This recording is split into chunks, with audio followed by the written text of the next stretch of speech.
that. Okay. All right. Here we go. So I'm talking with Jim Coughlin, and you were the co-creator of Left of Wrong, a progressive show on the Radio Titans, and you've also been a longtime member of my old podcast, the Koz Effect, where I tried to do what Bill Maher does in a way, and have a mix of people that are liberal and conservative, and I lean more conservative. And so it's kind of trying to be a flip side of what Bill does.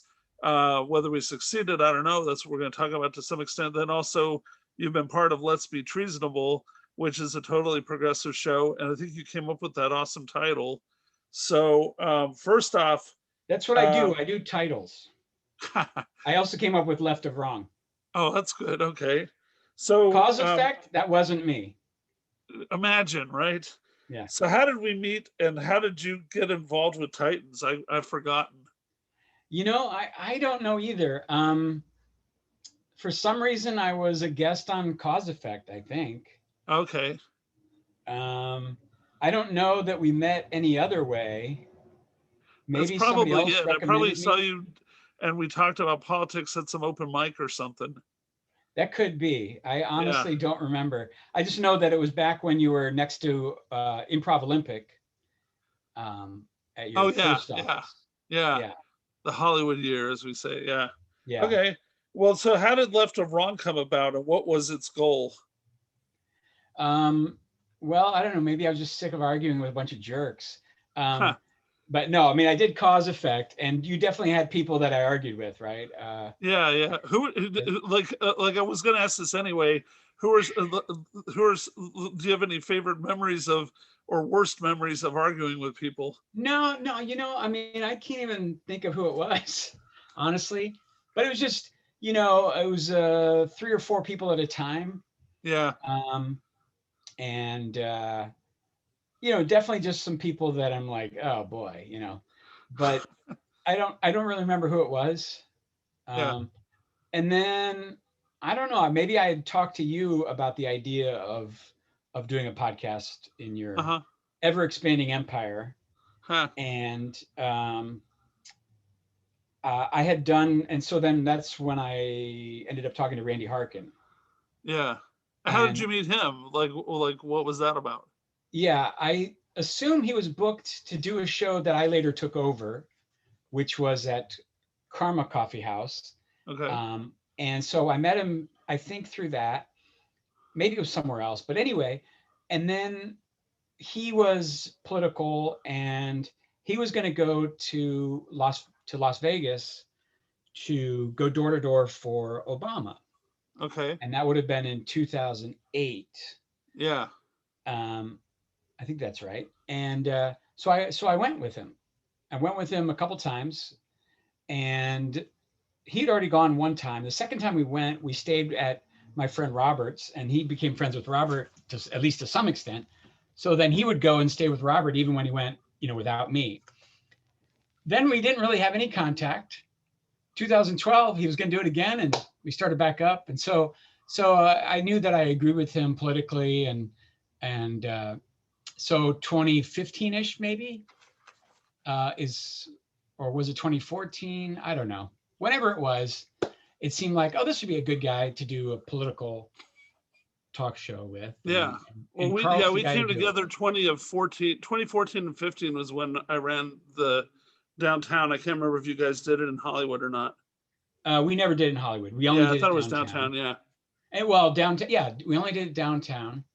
And so that must have been, that sounds right then, 2014, 2015. Yeah, that was always fun because you guys would do it on Thursday nights, and then I would proceed to just kill my diabetes self by going to IHOP with you guys and eating the worst possible things. That's right. Yeah. That's right. Yeah. And you'd often fall asleep while we were waiting to get the car. And that wasn't narcolepsy. That was, it turns out, carb coma. And I guess so. Yeah. Yeah. So anyways, what do you feel? Did you hope to, was Left of Wrong just meant to be fun, or were you hoping that, like, do you feel like you guys managed to even if you didn't reach a huge audience, because that's part of You this know what? my story. I've never known who the heck has watched those political podcasts. Same with Let's Be Treasonable. what's the name of my podcast? Let's The Be David's one. Treasonable. Yeah, Let's Be Let's Be Treasonable. Treasonable. I never know what our numbers are, and who knows if anybody's listening, but they end up being fun. I think I cared maybe a little bit more with, because I was more involved clearly with Left of Wrong. Yeah. And with Left of Wrong,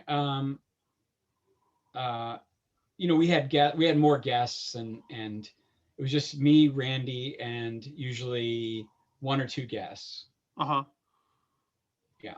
And I achieved what I wanted, which was, I thought we put out a good product. Yeah. All right. Well, then, what did you think about the Koz Effect? I mean, you sort of mentioned already, but the attempt to bring conservatives and liberals together, do you think that it worked artistically, or do you think it was a mess, or what? I think it worked.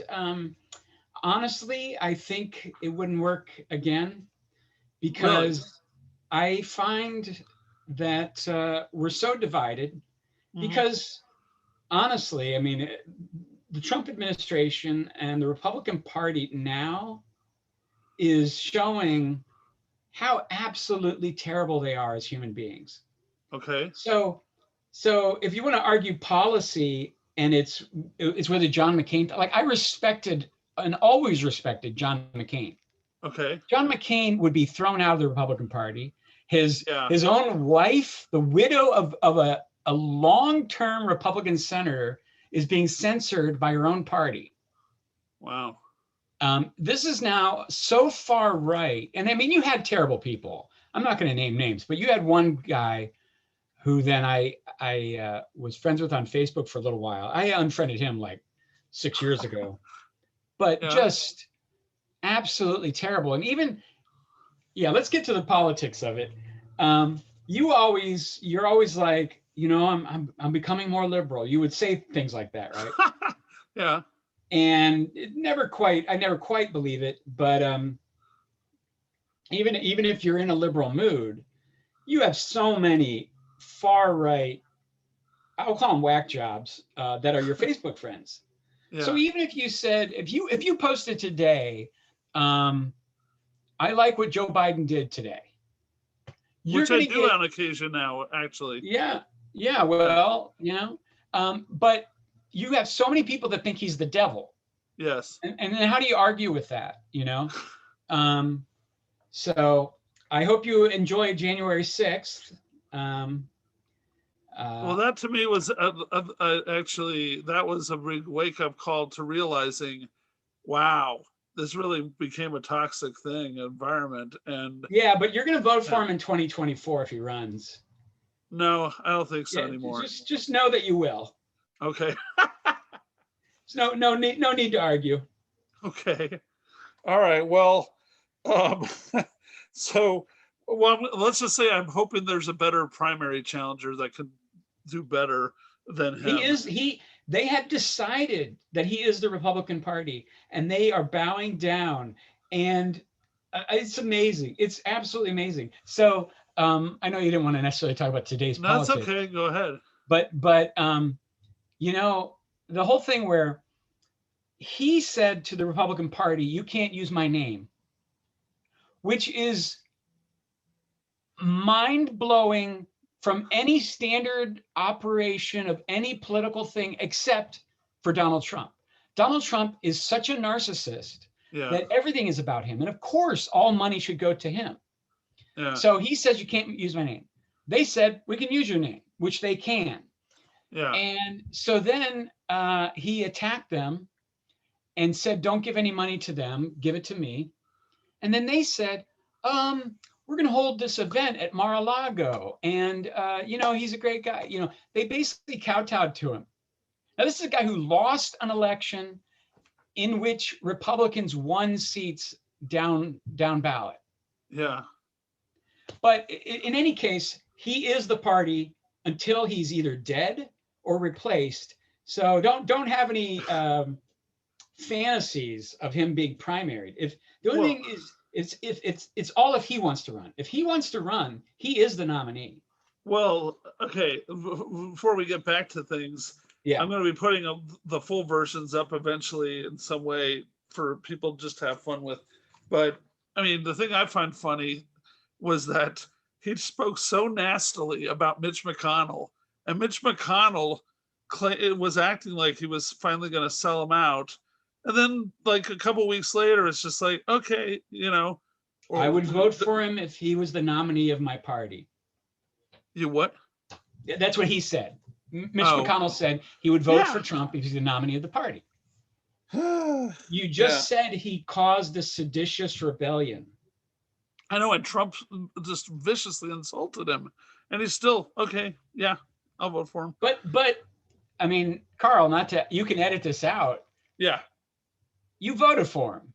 Yes. And you voted for him in 2020, not 2016. Yes. I mean, that's insane. Okay. That is absolutely insane. All right. All right. Well, let me get back on track because. Oh, sure, sure. Okay. So, what do you think of Let's Be Treasonable? Anything different about how that's gone and versus, at least creatively, versus. Well, it's more David Robinson's thing, and I just Yeah. kind of jump in when he wants. Either he brings back the old crew, or he just needs somebody. Okay. Otherwise, I'm not on it very often. Maybe once a month. Okay. And I don't feel as sort of involved. Whereas with Left of Wrong, I was more running things, and even sometimes Randy couldn't make it or stuff. So okay. Well, okay. So here's a question that will probably I'm hoping there's an answer here that we'll definitely use. And do you find it surprising, and you can say yes or no or positive, negative, whatever, that a white Catholic Republican would seek out liberals and the kind of mix of race, gender, politics, and orientation that we had at various times? I mean, it got pretty crazy when we were downtown. Yeah, I mean, you did a good job. Yeah, there's something in you that is liberal. Maybe it's just being a California Republican. It'll ruin your chances. You could never run for office because even though you voted for Trump, which is just mind-blowing, you also don't hold necessarily all of his views. No. I don't think you're hateful, but Trump is hateful. I mean, he is absolutely hateful. And would he cause a Holocaust to happen?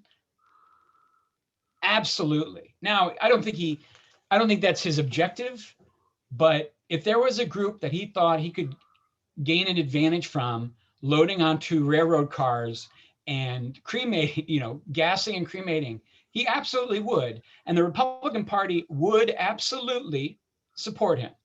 That's no doubt about it. I don't think Carl Kozlowski would, but he would, he'd call into question like, well, we don't know if the railroad cars have people on them, right? I mean, has anybody proven it?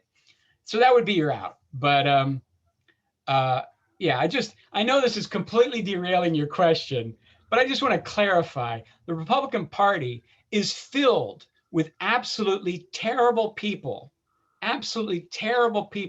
who don't care about humanity. Anyway, back to your questions. But you did a very good job. The Koz Effect and the whole podcast network, Radio Titans, etc. Yeah, you did a good job of being open-minded and yeah. Okay. Well, do you think one person who is going to be interviewed was a photographer named John Eder? And I don't know if he took your photos, but he took photos of almost everyone at one point. And anyways, like, official publicity shots. And he, like, I was surprised. He has some pretty deep sounding things to say, and says, man, that why he's eager to talk about this and have something get known about it bigger, if we can pull it off, is that he says this is the way things ought to be. Can we do it like you were saying, could we do it now with the way that Trump has taken the party even crazier? Probably, maybe not, as far as you're saying. So, but this guy was saying that he thinks that, the country would be better if everybody could be respected and come together and have a voice the way that we tried to have it there. Well, Any thoughts on that? Is that too deep, or is that okay? yeah, no, that might be true. I don't know. First off, I would say, like, I always think about the Nazis, and I know it's like, oh, he's not a Nazi, but he's a Nazi. He may not have the clear cut. He has no philosophy. He has no ideology. But and I'm talking about Trump because he is the leader of the Republican Party, and that is the leader of the conservative movement, right? So, so my question is, would friendly discussion have worked with Adolf Hitler? In other words, did the more liberal people in Germany make the mistake of just being insulting to him? And maybe they could have sat down and spoken with him. And I don't think that's true at all. I think those people ended up dead. So it might be a fantasy. I do know that as much as I debate, and I debate all the time, I know that it never gets anywhere. I know that you've never been probably influenced by any of my arguments. I think what you're influenced by is knowing that, oh, Jim's a good guy, so he can't be all wrong, So if somebody, like, I don't know, I could name a name, but let's say a woman that trains dogs, she might think that these people are the worst, and we absolutely the worst. And you're thinking, well, Jim's okay. So it throws a little bit of dirt in the machinery. But I mean, I don't know. I look at, for instance, good old Lindsey Graham. Lindsey Graham personally talks about what a great guy Joe Biden is. And in the end, he has completely enabled Trump every step of the way. And now he's critical of Joe Biden, and it makes no difference. So maybe these friendships don't actually matter in the long, big scheme of things. And, maybe we're headed towards, I mean, it did kind of look like we're headed towards civil war. The good news is most people aren't as extreme as the people that stormed the Capitol. Most people, even most Trump voters, aren't necessarily ready to go out and kill a bunch of people. But some of them are. I mean, this is the pro-cop group beat a cop to death. And what are Trump's words? They're great. I love you. Yeah. I love you. Yeah. So is friendship going to solve the day? Probably not. Okay. Well, so that might be a fantasy. I think a lot of people who had very high ideals about how we solve these issues ended up dying in concentration camps. I mean, that's how I view it. Now, I keep talking about concentration camps. I don't think we're headed towards concentration camps. I just think it's not out of the realm of possibility that there would be deaths caused by this viewpoint. I mean, obviously, we have 500,000 deaths, and I know you might think that the blame can be spread around, but one guy had his leader, had John Bolton, disband the pandemic response team. That was the team that was supposed to be looking out for pandemics. And then we got a pandemic, and so far it's killed 500,000 Americans. Actually, it's more than that. It's, the official number, by the way, I know I'm railroading here. The official number is always lower than the actual number. So it's actually more like probably 700,000 dead Americans. But anyway, okay, does that answer that question? No, that's fine. I'm sure I could, there's enough there. What about, okay, so you mentioned somebody that will leave the name out because she's going to talk, and I don't want her knocking you either directly. But, but the thing is that they claim I don't know if this is accurate or not. Not trying to get on a tangent about her, but they've told me a long People time claim. ago that that they've always been astounded that you and I are such good friends, because she claims that you are not tolerant of other Republicans or whatever. And so if that's the case, if I'm the best Republican friend you have, I don't know if that's the case. If it is so, why do you why is that? Like, what do you see me as different? Is it because you realize I'm not hateful, or because I'm at least Yeah, I willing to mean, have the other side? yeah, well, since we did, you now we've gone deeper into that person. Yeah. You know, I've definitely offended her many times on Facebook, and she thinks of herself as a very liberal, of herself as a socially somewhat liberal person, in terms of race and etc. So yeah, I'm the bad guy there. But the difference is, honestly, I view you a little bit like, you were raised probably conservative, and you are a little bit, I don't know, driven by the moment. In Yes. fact, the most insulting thing I'll say to you today is I think of you as a little bit like a puppy dog. And you know, you get riled up by something, you know, you got riled up about something that happened, you know, and it's like, Carl, that's actually not true. You know, what Fox News reported about that is factually incorrect, you know. Like, for instance, to go there, you know, a certain organization never actually sold baby parts. You know, I forget that kind what of thing. the Democrat. Oh, that. Yeah. Yeah. Okay. Yeah. Okay. Got it. Well, actually, Anyway, actually name it, because I'm trying to get Jimmy Dore, and Jimmy Dore, as I think you know, went ballistic on me. right. And so Well, I'm only going to yeah. mention it in the movie if Jimmy actually agrees to talk.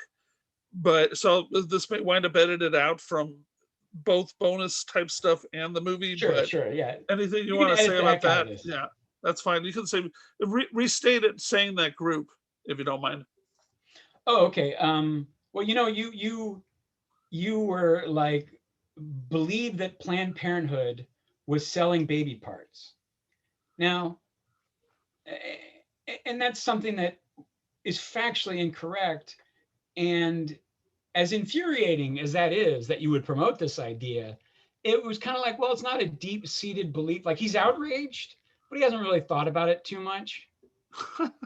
That's a lot of times, I think, you know, you have a conservative point of view, but I don't know that you have a fully formed conservative ideology. Sure. Yeah. You know, to have a conservative viewpoint, typically it's, you know, you're coming at it as a good Catholic boy, white male, Yeah. and I don't know, you're protecting what you have. Yeah. All right. Well, hey, unless there's anything else you want to address, that covers what I was hoping for. For this interview. Yeah, yeah. But Yeah, like I said, if you have any, I don't know if you have a favorite memory of a fight or anything like that. If not, no problem.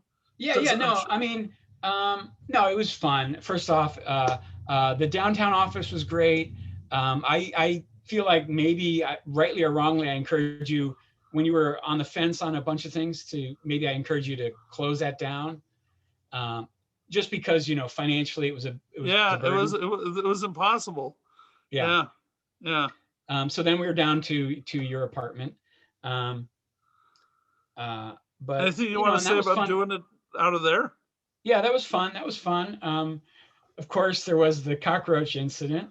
Yeah. Okay. What was that?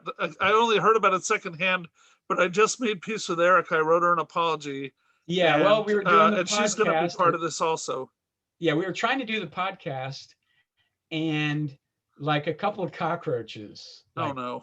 walked across the table or something. No. Yeah, and it, Because you know, I oh mean, it rightfully freaked her out. It freaked us all out a little bit. yeah.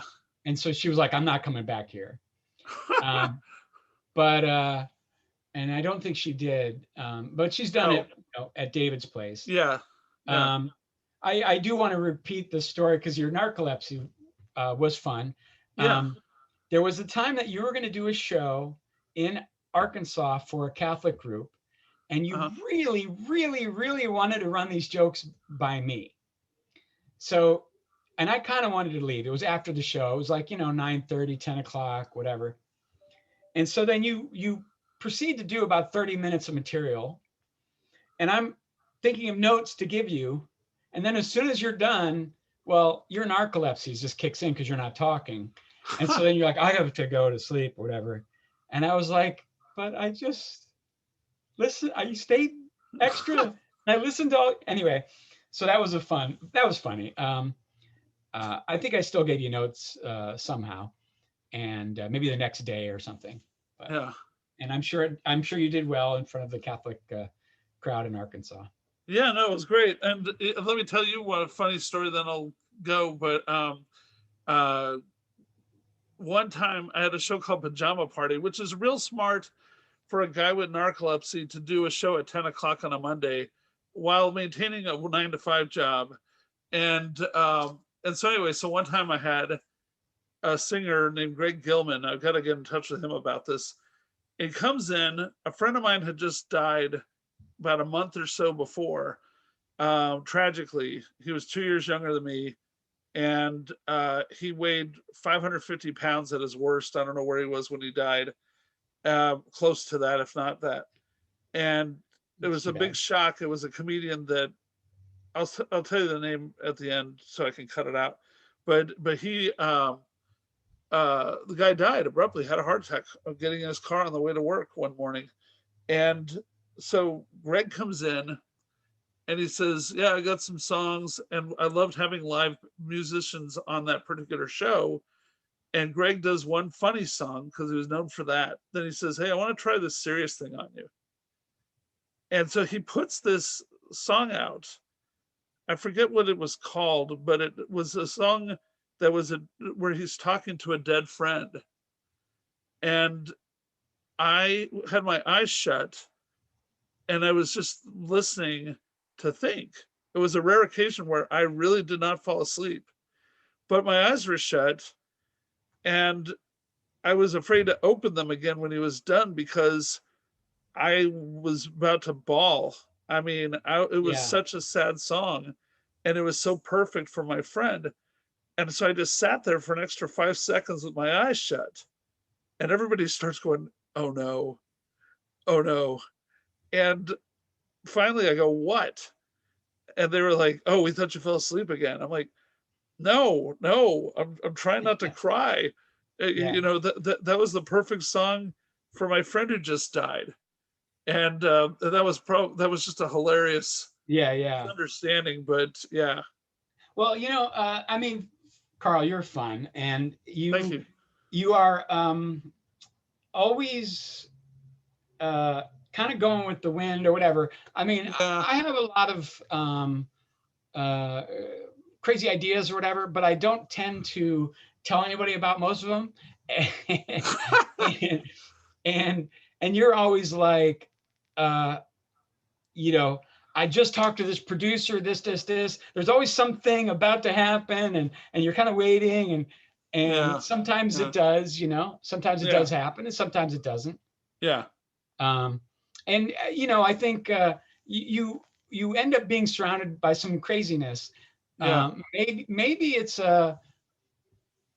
your ability or inability to see people as they really are or something. So you always felt like, well, who's this nut job? Oh, that's somebody that Carl knows and met one time. Or, I just met this guy the other night and he's going to come in and do some original music or whatever. It could be anything. But it's like you're always meeting somebody. And, of course, there's the infamous Chicago Ferris Bueller's Day Off thing. As an example, you meet people and you get excited and you create these plans, and sometimes it happens. Sometimes it happens. A lot of times it doesn't, but you don't build a little radio empire without being a little nutty, Uh, All right. Well, so thanks, man. so it's worked to your benefit in many ways. So All right. Well, I'm going to stop recording here. Hang on. okay.